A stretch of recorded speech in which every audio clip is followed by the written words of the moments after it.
Hello and welcome to African News on VOP TV. I am Fina Okechukwu.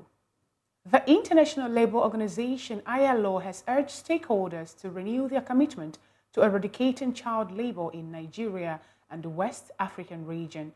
The call was made by Vanessa Fala, the director of the ILO Abuja Country Office for Liberia, Sierra Leone, Ghana, Nigeria, and the liaison office for ECOWAS during the World Day Against Child Labour and the 25th anniversary of the adoption of ILO Convention number 182 in Ondo State. At the event, which saw the participation of over 350 students from 40 schools across Ondo State, Fala, represented by Agatha Kolawole, the project manager of Action Against Child Labour in Agriculture in West Africa, emphasized the need for unity in combating child labour. She highlighted the importance of creating a safe and nurturing environment for every child and called for intensified efforts to achieve this goal before the end of 2025, being the deadline for the Sustainable Development Goals SGD Target 8.7.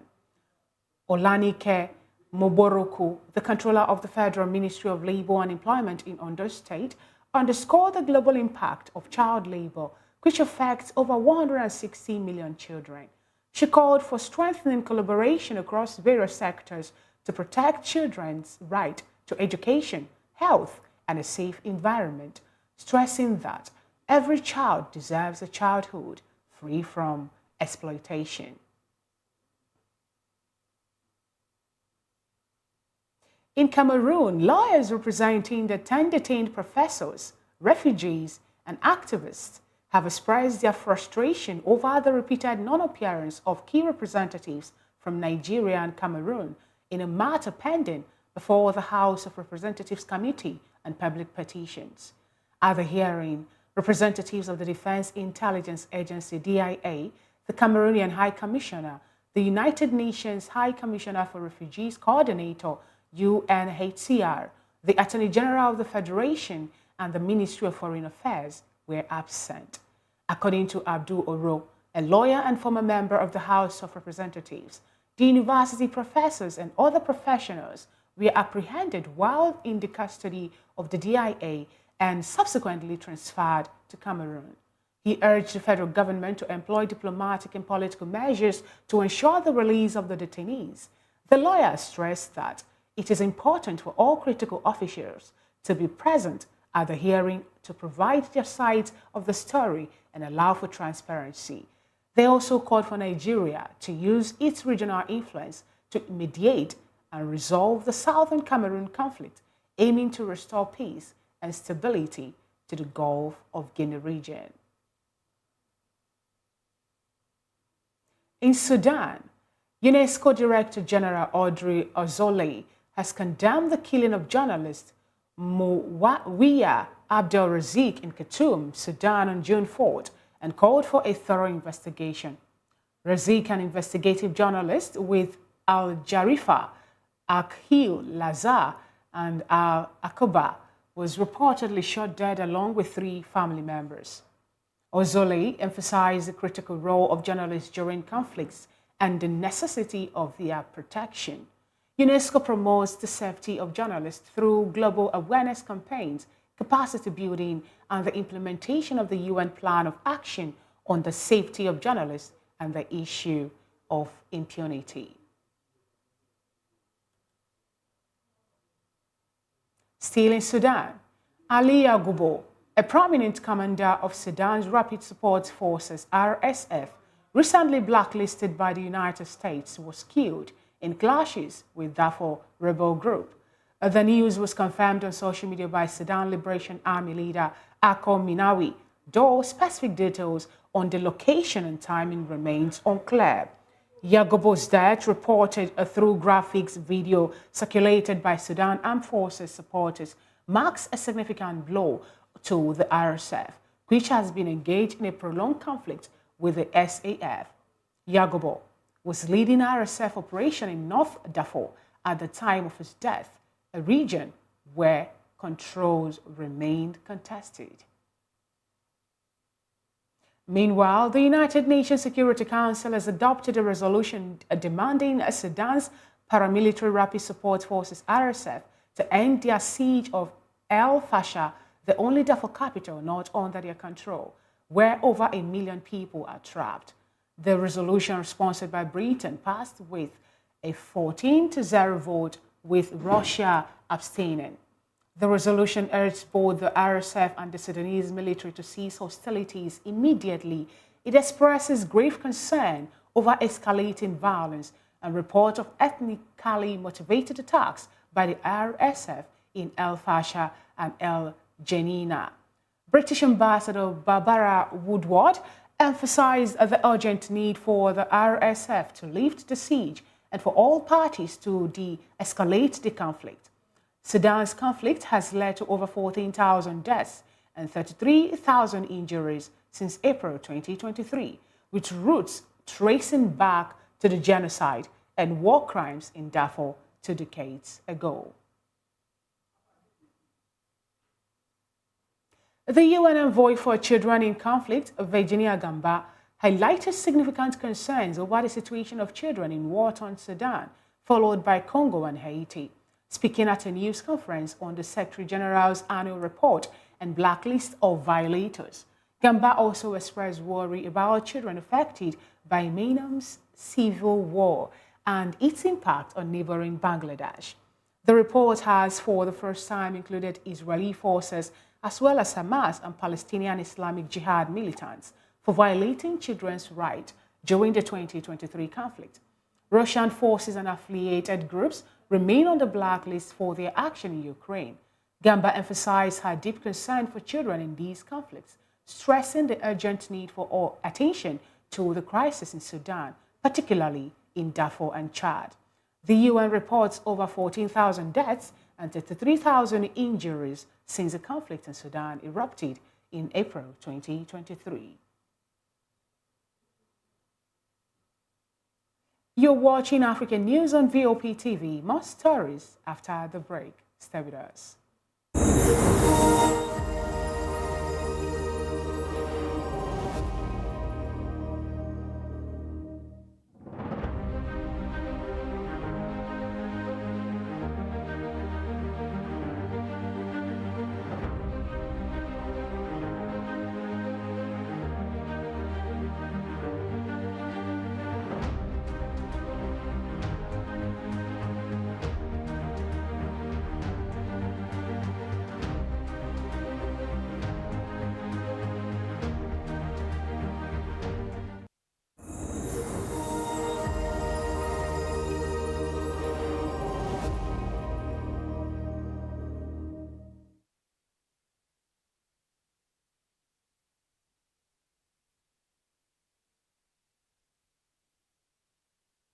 Back to African News on VOP TV, moving on to Ghana.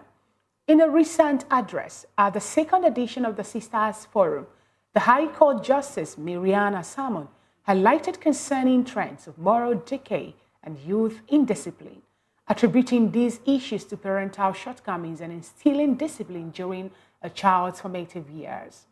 Speaking at the event organized by the Ghana Academy of Muslim Professionals and the Center for Intelligence and Security Analysts in Accra, Justice Salmon emphasized the pivotal role of discipline in fostering responsibility and patriotism from childhood to adulthood. Under the theme, Empowering Muslim Women, the forum delved into topics such as economic independence, entrepreneurship, and personal development.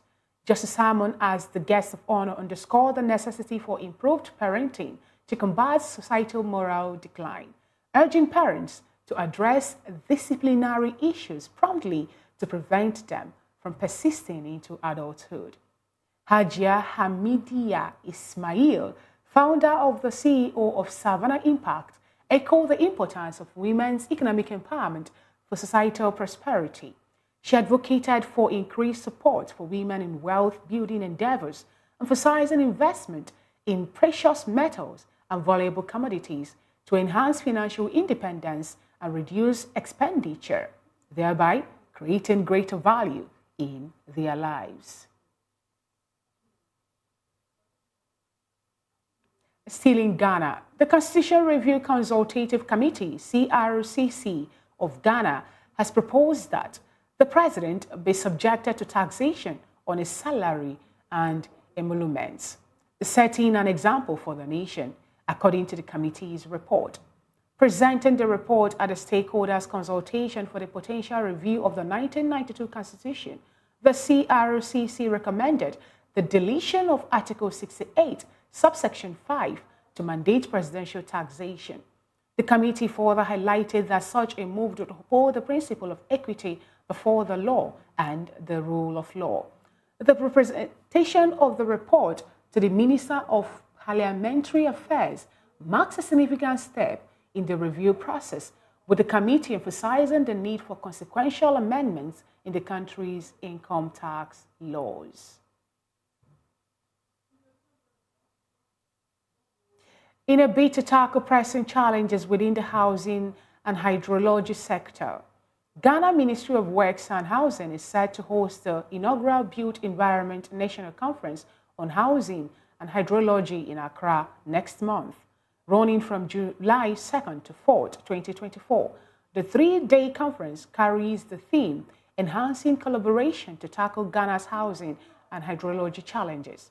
Deputy Minister of Works and Housing, Dr. Prince Hamid Ama, emphasized the significance of this gathering during a briefing with editors and senior journalists in Accra, noting that the event aims to convene experts, policymakers, and stakeholders to foster collaboration and drive progress in resolving the nation's pressing housing and hydrology challenges, with a focus on promoting partnership between the government, private sector, development partners, and other stakeholders. The conference will shed light on key challenges such as policy gaps, funding issues, and implementation barriers in housing and hydrology. Additionally, the conference aims to facilitate a review and enhancement of the national housing policy while increasing public awareness and proactive flood risk management in Ghana. The Forestry Commission (FC) has announced that Green Ghana Day 2024 surpassed its national target, distributing nearly 14 million seedlings across the country, significantly exceeding the goal of 10 million. 14 regions met to exceeded their planting targets, with only the Northeast and Greater Accra region falling short. At a press conference in Accra, FC CEO John Alotti reported that 9.2 million seedlings were planted in forest reserves areas, while 4.66 million were designated for off-forest reserves. He noted that the Northeast region faced planting delays due to insufficient rainfalls, but seedlings are being stored at Forestry Commission office until conditions improve. Moving ahead to Liberia, aligning with President Joseph Nyoma Boaki's vision to revitalize Liberia's economy and combat poverty and diseases, the Western Cluster Limited (WCL) has committed to contributing to the government's key growth pillars.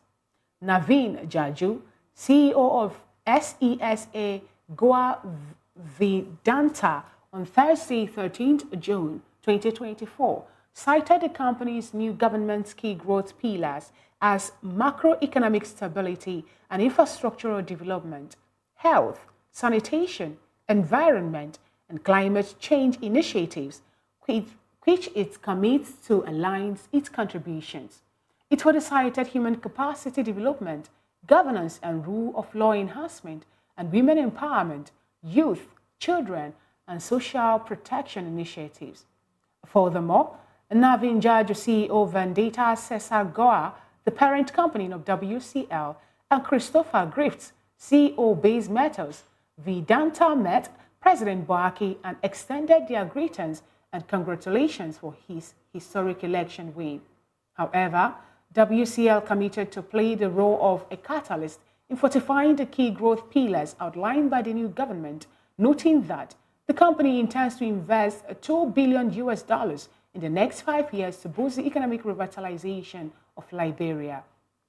The company plans to up production from 2 million to 15 million in all three leases, while putting up 15 million product concentration plants across the three leases and making a dedicated corridor for transportation and shipping. I do recall that since 2011, WCL said it has contributed over $300 million towards the socio-economic development of Liberia and the legions. Rwanda has appointed Yusuf Murangwa as the new finance minister and Olivier Nduhungirehe as the foreign minister. The appointment announced by Prime Minister Eduardo Ngirente also include new ministers for public service, gender and family promotion, and the environment.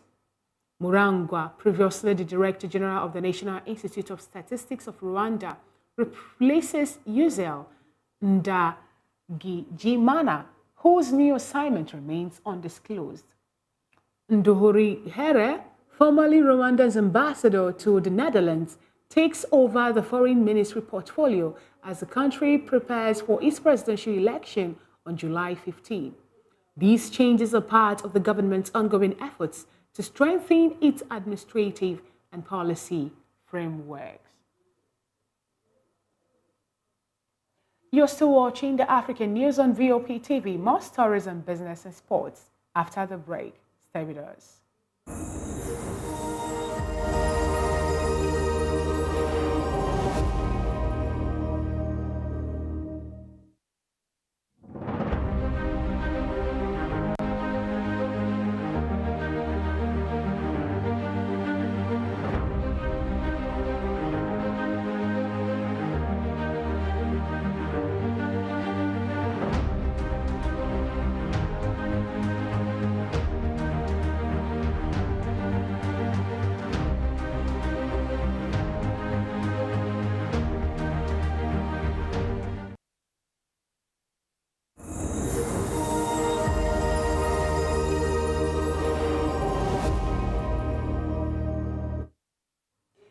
Welcome back to African News on VOP. Now to business.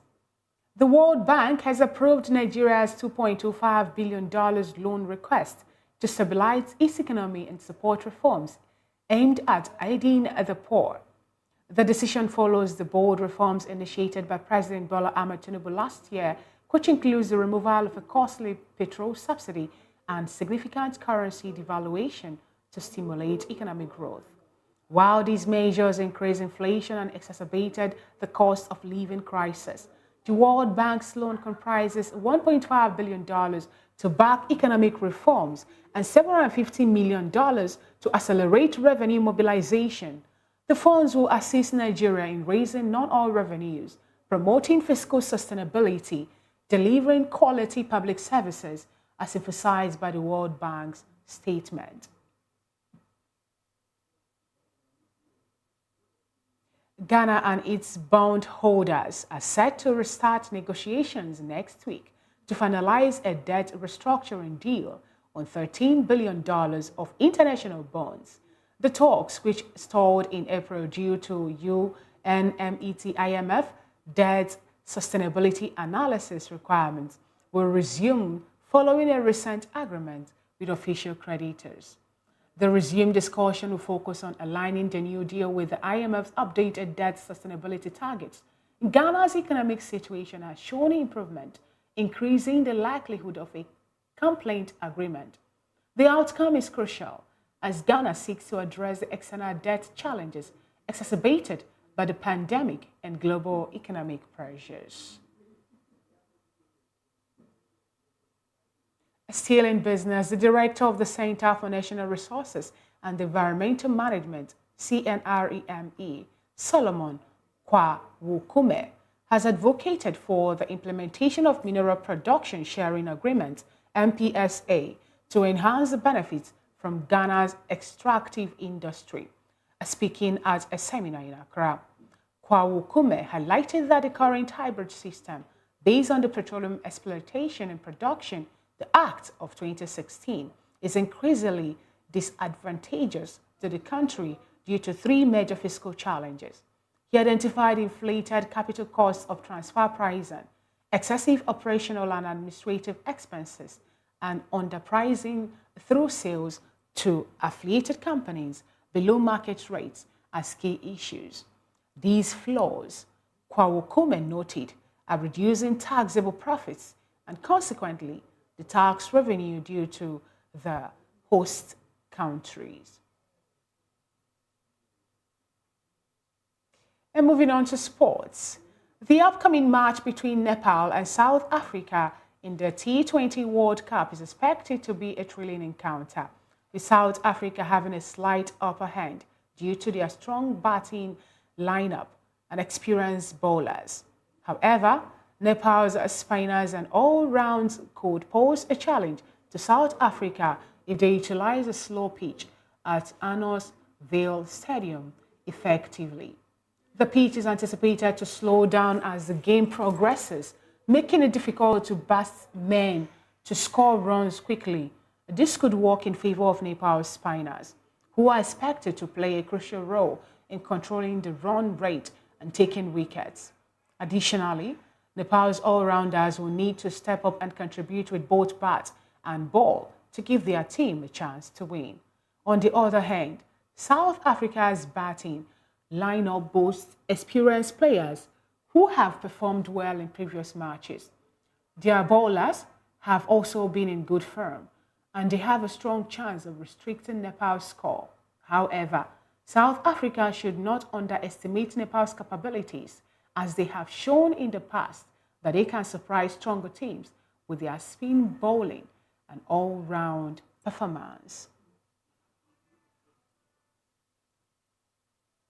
And that is a wrap on African news on VOP TV. Do well to subscribe to our YouTube channel on Voice of the People TV and on other social media platforms. We are at VOP TV Live. Join our subsequent news bulletins at 4 and 9 p.m. respectively. I am Fina Okechukwu. Good afternoon.